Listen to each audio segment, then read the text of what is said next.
encuentran por arriba de T4. Entonces, ¿qué va a pasar si nosotros ponemos un bloqueo para una vesícula? Pues no, una bradicardia, ¿no? Porque lo anestesia. Vamos a tener depresión cardíaca. ¿Por qué? Porque vamos a bloquear también las fibras cardioaceleradoras. Y si es cardioaceleradora, entonces, ¿qué efecto vamos a tener? Una bradicardia. Es el efecto contrario. Ajá, vamos a producir bradicardia y podemos llegar a producir bloqueo cardíaco en esta clase de pacientes. Entonces, sobre todo cuando son bloqueos muy altos, es cuando les debe de preocupar que existan esos tres tipos de bloqueos. Por ejemplo, si es a nivel del ombligo, ¿qué va a pasar? Pues no le va a pasar nada, ¿no? No pasa de que tenga retención vesical o alguna otra cosa, o sea, todo eso que asemeje a un simpático, pero pues a nivel más bajo, nos preocupa cuando está más alto, ¿no?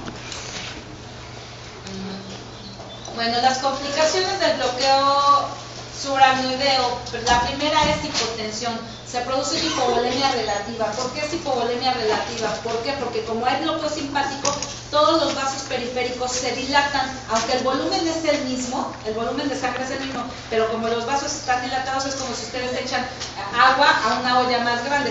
Primero tienen 1 litro de agua en una olla chiquita, en una olla de 1 litro, y tienen 1 litro de agua, pues van a ver la olla llena, ¿no? Pero en el momento en que ese mismo litro lo echan en una olla de 5 litros, pues va a parecer que no tiene nada, ¿no? Pues por eso es una hipovolemia relativa. Lo mismo va a pasar por aquí.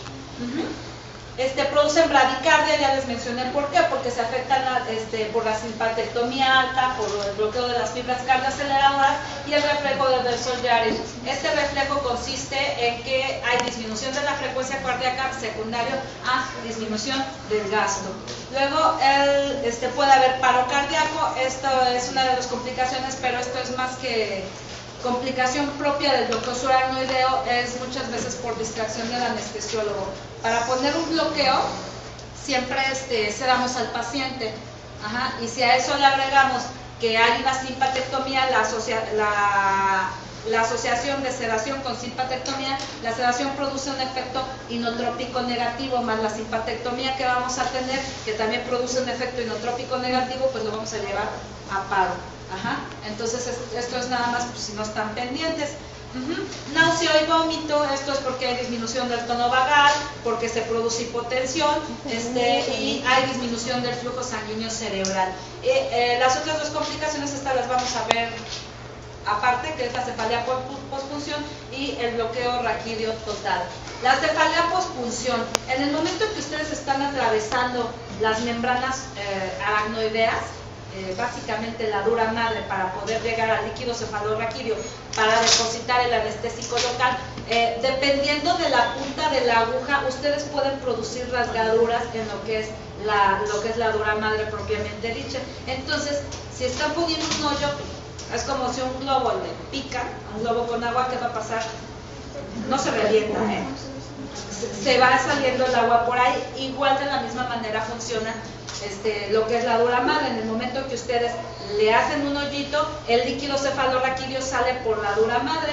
Entonces, como sale a una velocidad mayor de lo que se produce, lo que hace es que el cerebro y el sistema nervioso central, que estaban flotando en ese líquido cefalorraquídeo, tienden a caer.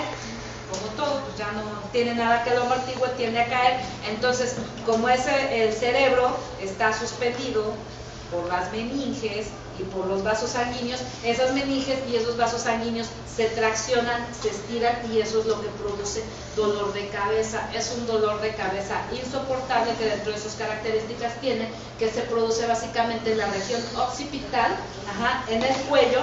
Sienten como si les estuvieran jalando el cabello, y se incrementa con la bipedestación, disminuye al momento de que se acuestan. Entonces, ¿qué es lo que hay que hacer? Acostarlo, bueno, sí, acostarlo. ¿Qué más? El tratamiento consiste básicamente en eso, en aumentar la ingesta de líquidos para que haya más producción de líquido cefalorraquídeo. Las tendencias actuales es administrar acetazolamida, porque la acetazolamida es un diurético. Sin embargo, la particularidad que tiene es que incrementa la producción de líquido cefalorraquídeo a nivel de los plexos coroideos.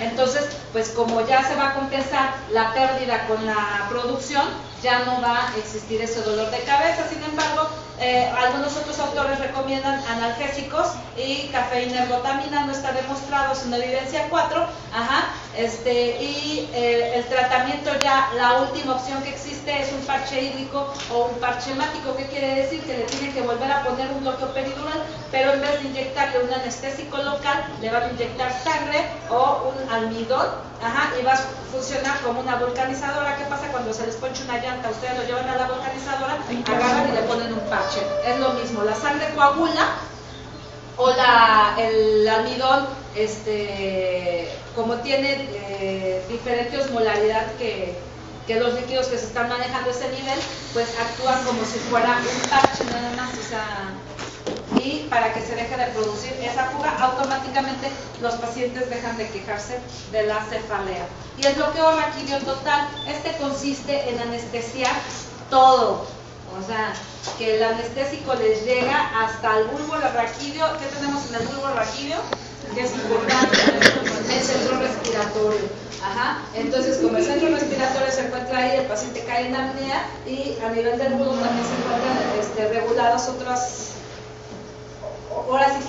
partes de nuestro organismo, y por lo tanto el paciente les puede caer en paro otra vez y lavárseles. Entonces,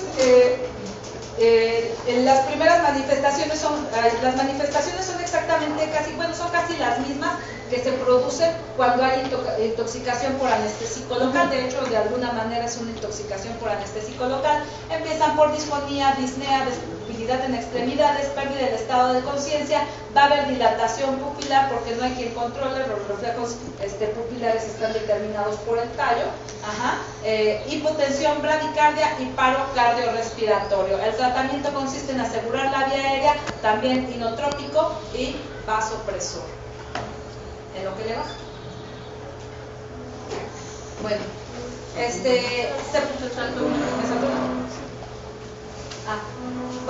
esta era otra pregunta de examen: contraindicaciones absolutas y relativas de lo que es la anestesia espinal. Las absolutas: infección local en el sitio de función, bacteriemia e hipertensión intracraniana. Y las relativas: hipovolemia, estenosis aórtica, enfermedades neurológicas degenerativas progresivas, como del tipo de la esclerosis múltiple, dolor lumbar y coagulopatía.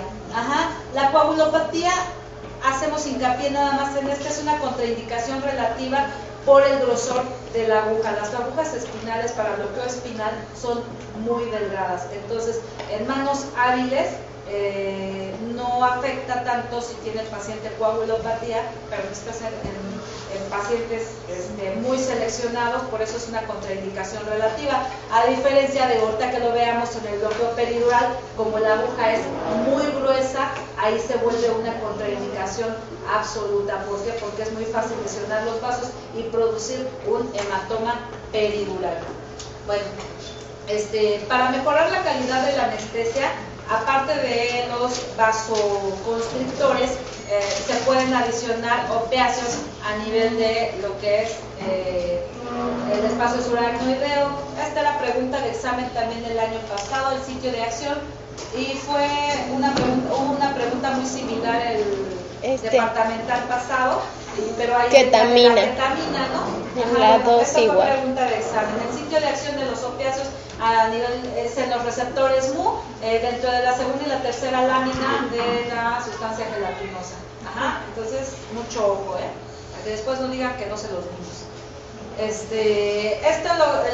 El beneficio que tiene es que produce una analgesia intensa y de larga duración. Por ejemplo, si vemos que la lidocaína dura alrededor de 60 minutos y le ponemos un opiáceo, y con el opiáceo va a durar alrededor de 8 a 10 horas, pues le podemos poner un opiáceo. Las dosis que se requieren básicamente son muy pequeñas. De fentanil son de 0.4 microgramos por kilogramo de peso. La gente lo ha estandarizado nada más a 25 microgramos.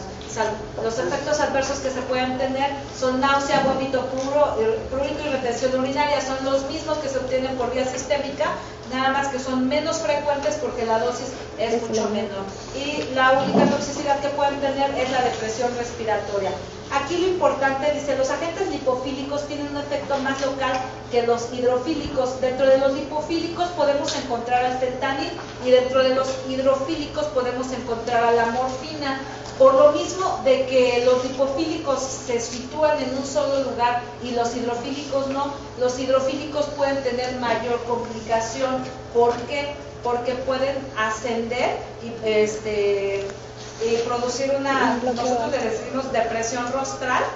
¿Qué quiere decir? Que ascienden a bulbo, el morfínico, y en el bulbo, como está el centro respiratorio, es más fácil que presenten depresión respiratoria con un hidrofílico que con un lipofílico. ¿Sabes? Bueno, ahora la anestesia epidural. Esta era la pregunta del examen. ¿Qué estructuras se atraviesan con la anestesia epidural? Pues la primera es piel, después grasa, luego el ligamento supraespinoso, interespinoso, el ligamento amarillo y se llega al espacio peridural. Ajá. Esto es cuando es un abordaje en la línea media. Ajá. Si es un abordaje lateral, lo único que vamos a liberar es el ligamento interespinoso. Las demás estructuras son exactamente las mismas.